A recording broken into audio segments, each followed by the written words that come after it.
যে আল্লাহ সুবহান ওয়া তাআলা আপনাকে আমাকে জান্নাতের বাগানে মসজিদ পরিবেশে বিভিন্ন এলাকার বিভিন্ন ঘর থেকে এসে জমে বসার মতো সুযোগ তৈরি করে দিয়েছেন, এই জন্য আমরা খুশি না বেজার? খুশির সাথে জোরে সোরে বলি আলহামদুলিল্লাহ। আমার মাওলা ঘোষণা করেন, আমার যেই বান্দা বান্দি আমি মাওলার নিয়ামত পাওয়ার পরে শুকরিয়া আদায় করে, আমি আল্লাহ তাআলা তার নিয়ামতকে বহু গুণে বাড়ায় দেব। আর যে নিয়ামতে শুকরিয়া করে না, আমি আল্লাহ তাআলার কুদরতি দিলে বড় কষ্ট লাগে। বান্দারা নিয়ামতে ছিনায় নেই আর কঠিন আযাবের মধ্যে সব সময় ডুবাইয়া রাখে। কিয়ামত পর্যন্ত পুরো সংসার যদিও করি, তারপরেও কি শেষ হবে না?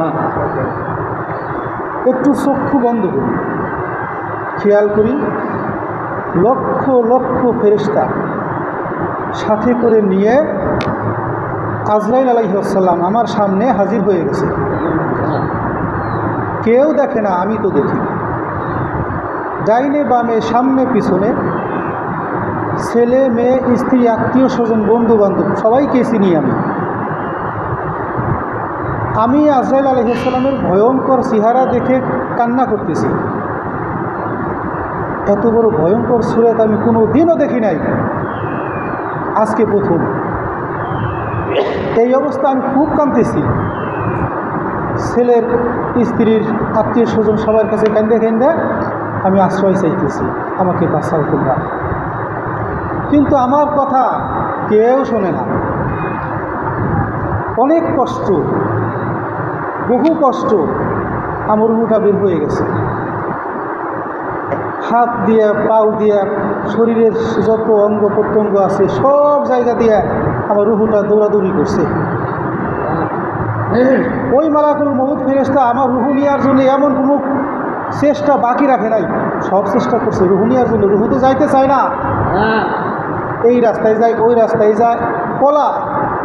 কিন্তু ওই ফেরেশতার হাতের থেকে পলায় বাঁচার কোনো সুযোগ আছে না, বাঁচার কোনো অপশন নাই। বারবার রুহ দৌড়াদৌড়ি করাতে মানুষটা ঘাইমে গেছে। দেখেন না, মরার সময় ঘাইমে যায় না, চিকন ঘাম। আহা, কত কষ্ট। আচ্ছা, এইটা যে আমার সামনে হবে কোনো সন্দেহ আছে না?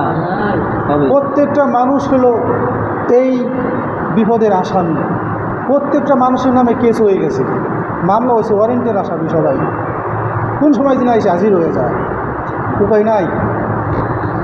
অনেক কষ্ট করে চলে গেছে, মাইকে এলান হয়েছে নাই, সবাই কান্নাকাটি করতেছে। গরম পানি, বরই পাতা, মশারি, আমার